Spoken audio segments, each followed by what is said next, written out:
choice to decide whether to prosecute them as an adult. And so only after they make that call, whether to do it or not, does it then come back to my office, whether we are then going to prosecute. So if the U.S. Attorney's Office, let's say a 17-year-old commits or is alleged to have committed a homicide, the U.S. Attorney's Office will look at the case and decide, do we have enough to charge him? And do we want to charge him as an adult? If they don't do that, then our office will decide, do we have enough evidence? And then we will charge them as a juvenile in our family court system. What the proposed legislation that my boss, Attorney General Racine, is pushing for would essentially be to change it such that essentially getting rid of kind of what I was just talking about, meaning that anyone under the age of 18, no matter what the offense is, would start in the family court system, which is where we handle juvenile cases, and only if we felt that they could not be rehabilitated under the law and under whatever services that we think they required, would we then seek to transfer it for adult prosecution. And so that's kind of the main difference in terms of what the current law is and what the new legislation, if passed, would do. So they would start in the family court system, even if they were 16, 17, whereas now USAO, U.S. Attorney's Office, would look at it first. And they would have the discretion to charge it absent OAG saying anything. And I believe there was a second part to your kind of question, and I'm blanking on what you said. Would you mind repeating it? No, I was just saying in the article, it struck me that something I'd been talking to Councilmember Janice Lewis George's office about was just around literacy in youth, because I tend to think that some of the crime that we're seeing around, among youth is a result of kids who fundamentally cannot read. Because if you cannot read, by the time you're a teenager, you're probably going to start acting out somehow. You know what I mean? Like it just makes sense to me. And that is when we talk about addressing the root causes of crime, that is not something that I've been seeing people talk about in the public space. And it struck me, and I just wanted to bring it up here. And I wish Silas from Councilmember McDuffie's office was on the call, because in that article, the gentleman that was that they spoke to as an example of someone who was sent to federal prison as an adult when he was 16, he said he could not read or write by the time he was 16. And I just think that that's something, I don't know if anybody's paying attention to that. You know, like I think it's a big deal, and I think it's something that's kind of not being talked about enough. Basically, like a lot of kids are going through our public school system, or even private schools for that matter, and they just can't read. And I think it is leading people to a life of crime. So that was it. No, and I'm glad you brought that up, because and obviously I can't get into too much detail about specific cases that I have and whatnot, but I will say, you know, my office takes great pride in, when we get a case, when we have a youth that comes in, we look a lot in terms of how we're going to assess the case. We look at their social history, we look at their background in terms of, you know, what criminal history do they have so far with our system. But what I will say, kind of to your point, is that I, in my own experience, and I've been with the office a couple of years now, see many, many youth who are not doing well in school. They're failing all of their classes. They're failing. They're getting D's and F's in every class. And I wish I could say that that was the exception, but frankly, in a lot of the youth that we see come in, that seems to be kind of the rule. And, you know, in my role, I'm not actively trying to necessarily help them do better in school, but I am actively trying to, in coming to a resolution in the cases that I have, do what I can to get them services in place that will help them in whatever area they need help in. Sometimes that involves talking to their attorney and getting them an educational advocate because the youth maybe has an intellectual disability or something like that, and doesn't have an IEP. The school has never conducted an IEP or done anything regarding that, and so there are things that we're trying to do to make sure that the youth is getting all the services required. I think one of those things and one of the areas we do look at is their schooling and how they're doing in school. But I will say, kind of to your point, it's not really a top priority right now. I think there's a lot of other things we look into, but it may be a root cause that we need to focus more on because I'm sure my colleagues would agree. We see a lot of youth that are struggling in school, especially during the pandemic with everything being virtual. There's been, I think we would all agree it's been a lot harder when you're at home to kind of focus in on things. And I'm sure it's just as tough, if not harder for youth, 13, 14, 15 years old to log into school and stuff like that. So I do think that's a valid point. And I think that I'm going to go back to my office and say, what can we do to look more into this, aspect of how we're looking into these youth social histories, for sure.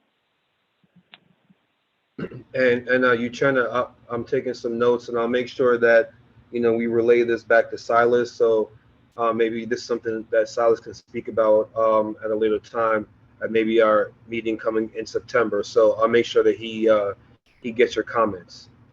I see we have Robert and then Katie. They have their hand up.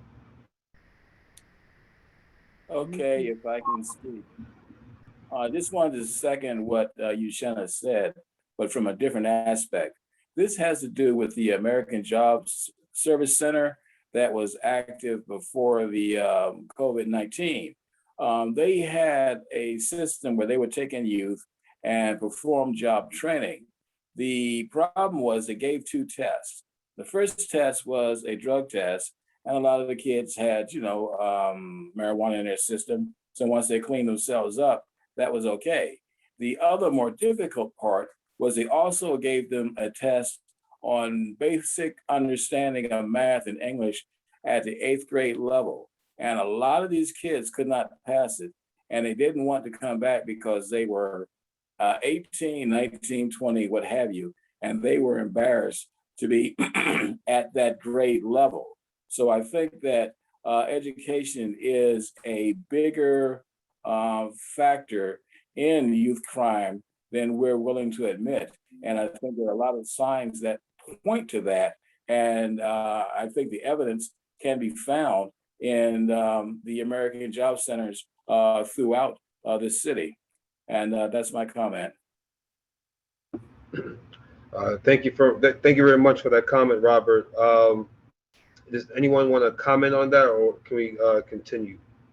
Yes, I would like to say that about a year ago, you and I, Gordon, went to a rec center over, I forgot, and they were talking about the crime around the rec center. And it was because once they come to the rec center when they're young and play sports, and then they age out, they just hang around the rec centers, and they don't have anything else to do, and they get in trouble. They start selling drugs and things of that nature. But what they were trying to do was get some life skills in the rec centers to teach the kids before they don't have any life skills. They didn't know how to fill out a form. They didn't know how to fill out anything. They just come to the rec centers for sport. But they were trying to get those type of things. So I agree with you so much. It is a problem. It is a problem. Before they age out of the rec centers, then they stand on the corners, then they get in trouble. Right. No, definitely, Ms. Sherry. Katie, you're up. Thank you. So in my volunteer capacity, I've worked some with Girls Rock DC, and as a neighbor in DC, I haven't gotten to know many youth, so that is a wish for me as a neighbor. But through the camp, I've gotten to meet some of the youth from across the wards, and what I found is a lot of services are intermittently available, and the feedback I've gotten from Ward 5 Mutual Aid is that a lot of services have been discontinued in the in-person capacity during the pandemic. So I absolutely believe the crime spike has a direct correlation to access to, I don't even want to call it services, because I think it's basic things that should be available. But you know, the things that would keep a young person not just busy, but fulfilled and growing and nurturing, both in an educational sense, but in a whole person sense. So I second Uchenna's concern. And then similarly, you know, with Girls Rock, I've done some tabling around the city for different events that are for youth and, you know, what have you. I know there's a program called Roving Leaders. I would love a little more information on how that works and how it's different from some of the services offered by the Office of Neighborhood Safety and Engagement. And, you know, the other thing I would like to highlight is some folks are thinking about education equity in the city, knowing that especially for some of our native Washingtonian neighbors, some neighbors may decide to pull their kids out in middle school or the top of elementary school and then finish school elsewhere. So, you know, what that does to the tax base and the quality of education as it goes up, if it's purely public or the neighborhood school and things like that. So, you know, just putting it out there that people are thinking about it. I believe Zach Parker is putting together a meeting where they're going to listen to the neighbors to see what the principles and guiding principles and things like that should be for the equity, education equity trust. And I think that will be coming later in July. But I can push it to Gordon to push through this, whoever follows this group. But I do think that all those things about how a youth is supported absolutely have to do with how they might engage in extracurricular activities that are not fruitful. I did also put a link to some testimony from a mother I met through mutual aid. She lost her son August a year ago, and she presented this testimony to the council regarding the need for mental health support for children. And y'all may know Black Swan Academy and many organizers were protesting today about making sure that we don't have police in schools. So I think when we think about supporting youth, it needs to be holistic on the education front, but also the like what's going to help them grow and be mentored and be valued as an individual. No, I think those comments are very on point. So I guess, Matt, you're hearing some real substantive information that you could, bring back and take back around youth education, youth activities that can help keep youth out of trouble, especially when we talk about education. So I think that's one of the big things, and I'm glad you're here. Mr. Fletcher? Yes. If you don't mind, I just want to add my 2 cents before we move on. Absolutely. Okay. Absolutely. First of all, I appreciate the comments from everyone. I'm in total agreement as far as education. We all know that knowledge is power, but it's just my experience in working around in the criminal justice system that even before we speak about education, we got to talk about broken homes that our kids are coming from.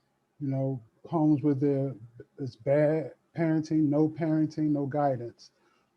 Because long before, we talk about our kids being uneducated, they're being sent to school hungry, traumatized, scared. They're witnessing violence outside their home, violence in their home, domestic abuse to the mother, father, siblings themselves, things like that. So, when those kids arrive at school, they're not in any condition to learn, and that starts from the time they come out the womb to, till we receive them and have to deal with them in the criminal justice system.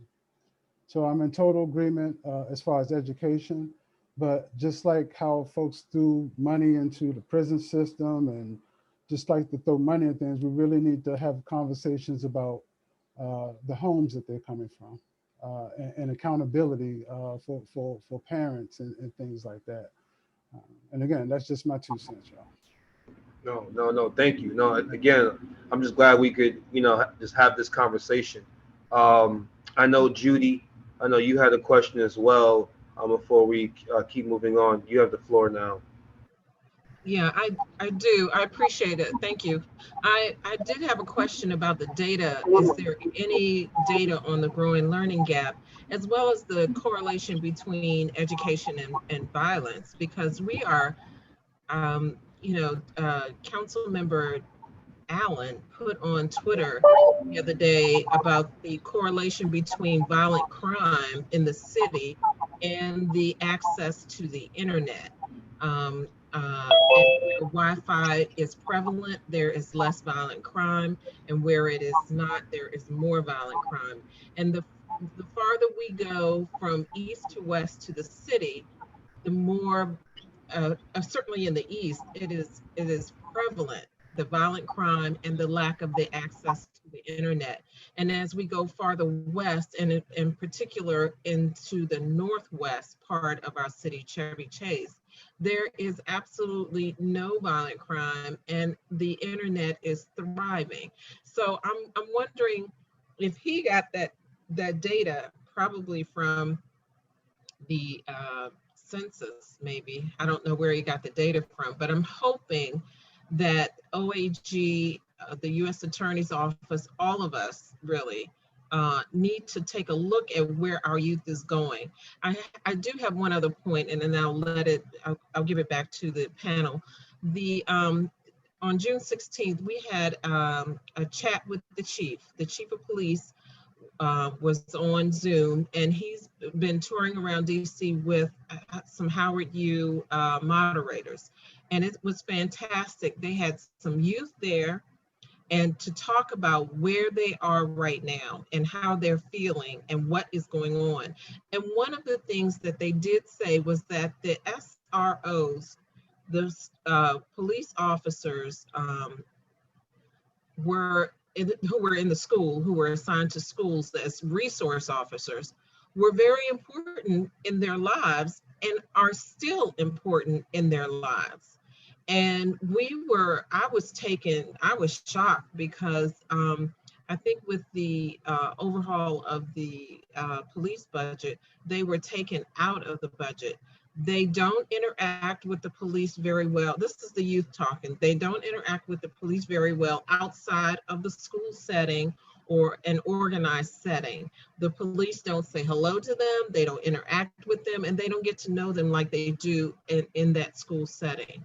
So they preferred having an SRO as opposed to having community policing as well. So I'll just give that back to you all. Thank you. Yeah, thank you. Interesting comments there. I want to, unless we don't have another comment on this, I want to continue moving forward. Uchenna, is this something, I saw you put something in the chat. Is that something you want to say, or you just want to leave it in the chat?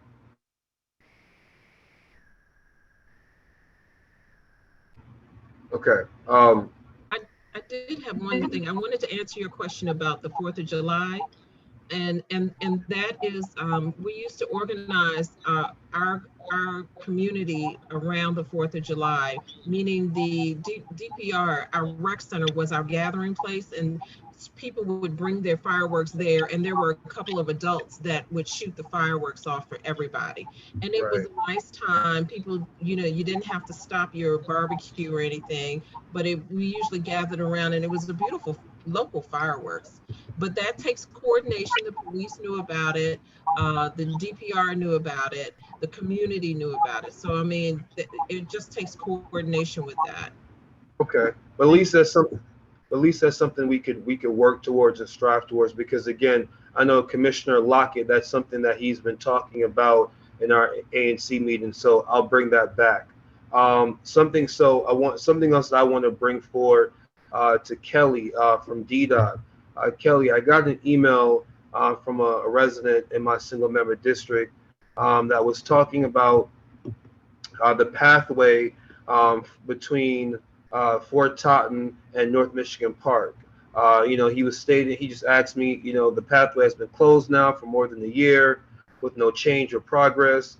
And now that the pandemic is effectively ended, people like him would like to who commute via metro have to either walk through the unsafe temporary alternate path or taking much longer routes. So, I wasn't sure if you had any information around that path. I know that's separate because it's Park Service, but I wasn't sure if you can kind of speak to that or find us some information around that. Yes, are you referring to that MPS land near the Fort Totten Metro Station? Yeah, and the land in particular I'm talking about, it separates the modern, which is the newer apartments, from the North Michigan Park community. So I don't think I know the area well, but I think there is MPS project building new kind of a trail slash sidewalk along that path. Are you referring to that? Yes. Okay, so that's MPS land. However, we are working with MPS and we get the federal funding. So DDOT is involved getting those design ready. So there has been significant delays because of COVID. And it was supposed to be at least designed to be done 2020, but because of COVID, like MPS was like literally not responding. So I think we have this email correspondence. I'm happy to follow up. But as far as I know, there has been like significant amount of like delays due to a pandemic, and I'm happy to follow up and get back to you with an update. Yeah, I think just as long as we can provide some update to the community, because I know a lot of folks now, just like you stated, since folks are starting to use the metro a lot more again, that pathway is being used a lot more, or at least is desired to be used a lot more. Okay, I see Robert, and I think Uchenna. Okay, I'll go first.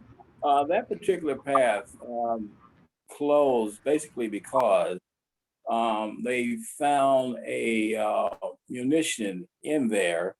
And then once they did, two things happened. One, they did, I guess, ground penetrating radar to see what else could be found there. And they didn't find anything. And they also did, I guess, a soil analysis to see whether there was any type of contamination. And supposedly that went well. They are, I guess, ready to start work, and I'm not sure why they are hesitating. It could be that because of COVID, they're having a hard time getting a contractor lined up.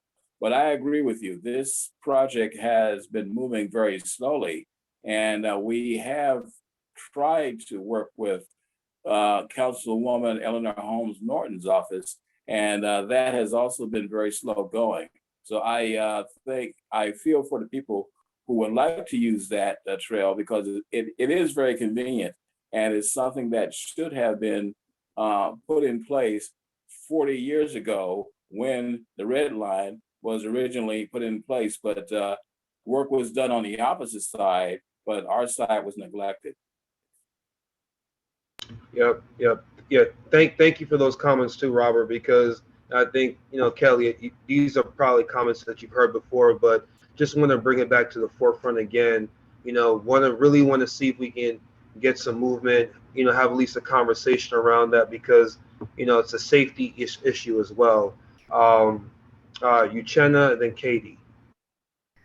So I actually just confirmed with National Park Service today that construction will resume in July. So they told a couple of us back in May, and specifically, this is on the trail between Gallatin and Galloway. This is not the sidewalk on Galloway. This is the pedestrian trail that's going to connect Galloway and Gallatin.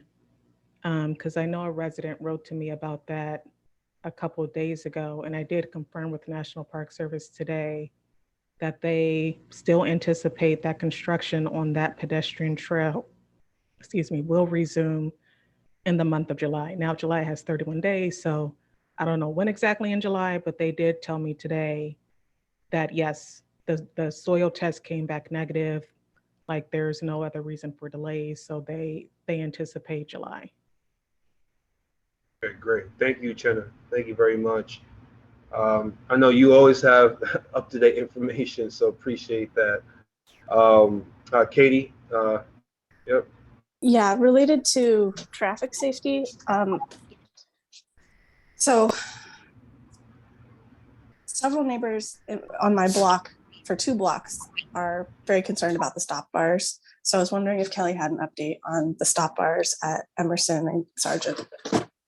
But till that point, even though it's a nuisance, it's been a nice way for neighbors to come together. So I think we need more ways to bring the neighborhood together that aren't about a problem.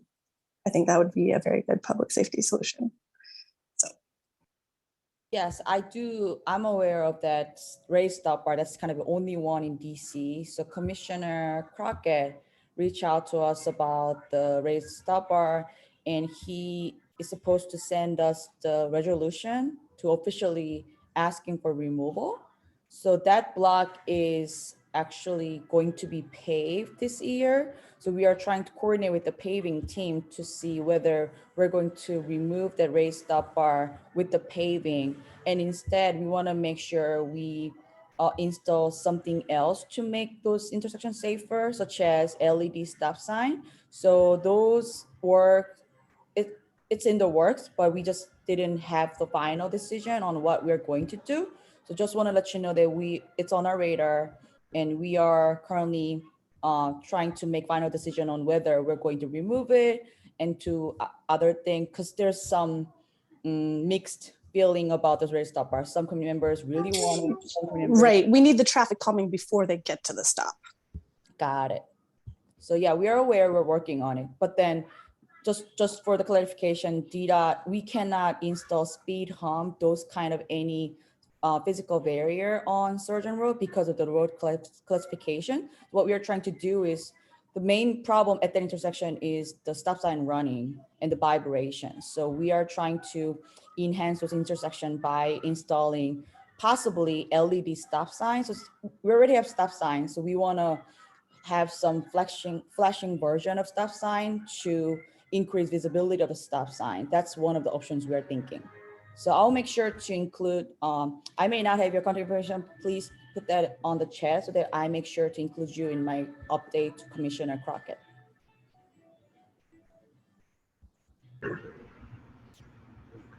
Okay, great. I'm glad that we're able to talk about all these different things under public safety. So that's all I have for me. I want to turn it to Commissioner McDuffie because I know he may have some questions for the panelists. And then I want to recognize Commissioner Holloway. I believe he's on the call as well. Thank you for joining, Commissioner Holloway. Thank you, Commissioner Fletcher. Actually, I don't have a lot of questions, as you stated before. Kelly's always on point when responding to our concerns and things like that, so I don't really have anything to share with her today. And thank you, Matthew, for your presentation. I actually attended a presentation by the OAG about a month or so ago regarding nuisance properties, because we had a lot of neighbors that really wanted to identify an adjacent property or something like that as a nuisance property. And so I had to get some more background information on that. So definitely appreciate your office's help whenever we reach out. And I do not have any public safety updates at this time. And to be honest with you, I'm kind of glad I don't have anything negative to share. We haven't, right. Yeah, there hasn't really been any incidents, thankfully, recently. And I'm still in communication with the normal agencies that we've been working with, Commissioner Fletcher. I haven't received any new information from our partners at the Onesies office, nor have I received any new information from 4D. But thank you for that opportunity. Okay. Yeah. Thank you. And again, this is just our opportunity to pause and just focus on public safety because our ANC meetings are always so robust. So we just pause, and say, hey, this time we don't have as much to talk about. That's a good thing. But at least we have an opportunity to come together and as a community just to focus on public safety. And I think we're still getting some takeaways, some key gems, even from this conversation. So Commissioner Holloway, I want to give you the floor. If there's anything that you want to, bring up or talk about regarding public safety at this time. Was anybody from ANC here tonight? I'm sorry, Katie, say that again. Was anybody here from the Office of Neighborhood Safety? No, we were supposed to have somebody from the Office of Neighborhood and Safety Engagement, if that's what you said. But yeah, they did not show up for some reason. So I'm going to have to reach back out to them. I do want to follow up on that document that was shared during the last ANC meeting that's meant for like a questionnaire. Like, I do think we should somehow have some sort of community event where we like talk about what safety means to us and what it would look like. Now, absolutely. And you know, this is where, for those that are familiar, such as yourself, Katie, with how, you know, we work with the ANC, that out of respect for all of the various commissioners, that has to go through first your respective ANC SMD commissioner. For you, that'll be Commissioner Lockett.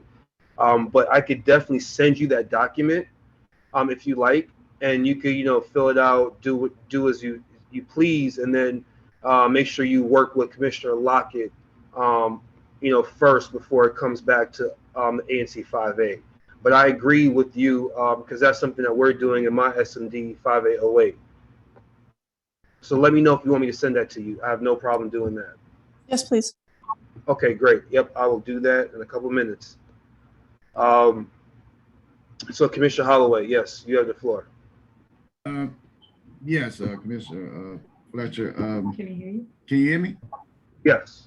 Okay.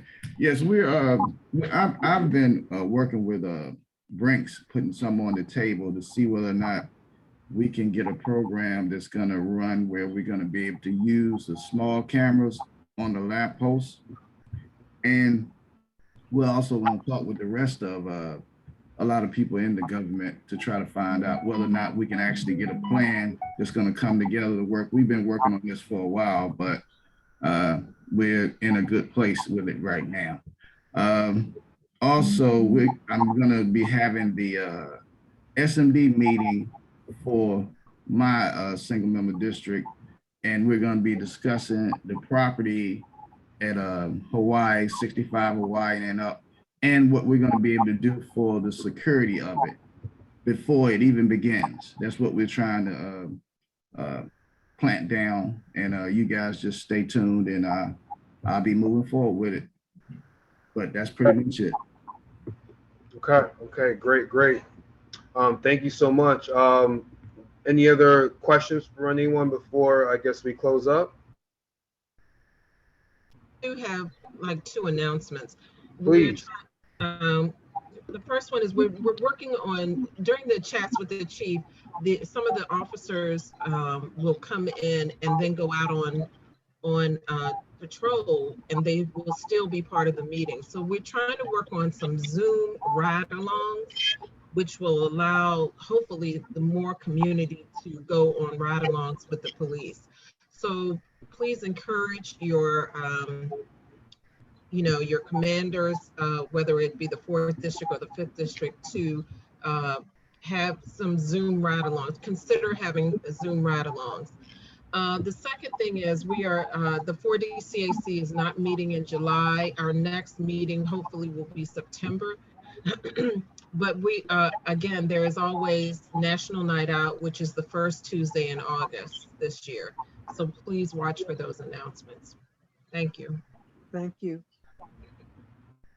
Thank you for those comments. And Judy, if you want to send me an email with that information, I could make sure that we send it out via our ANC 5A MailChimp. Absolutely. Thank you. Absolutely. So thank you all. You know, thank you all for being here. I hope everyone has a safe and enjoyable July 4th. I hope everyone has gotten vaccinated. For those that haven't, you know, hey, I understand. You know, but I believe that we all will be able to celebrate with our friends and loved ones this weekend. So, you know, hope everyone continues to be safe. Have a great evening. Thank you all for being here. Take care. Bye-bye. Thank you all. Thank you so much for having me. Night, Thank you. neighbors. Good night. Katie, I sent you that information.